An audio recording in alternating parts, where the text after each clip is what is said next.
How to get 4K Capcut quality.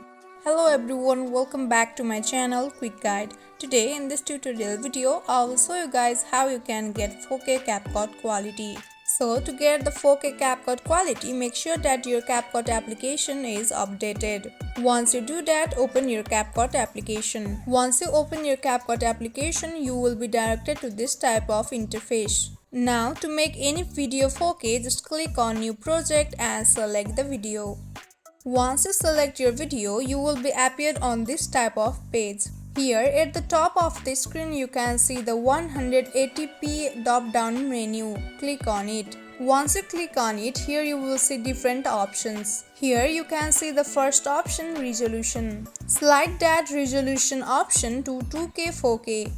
You can also enable the Smart HDR button. As you can see, you can also change the frame rate and code rate of the video. Once you are okay with your video, just click on that small icon at the top right corner. And here you can see the video is being exported. And once you do that, you are good to go. In this way, you can get 4K Capcut quality. I hope this video helped you. Don't forget to drop a like and subscribe to my channel. We'll see you on next video. Till then, stay tuned. Bye bye.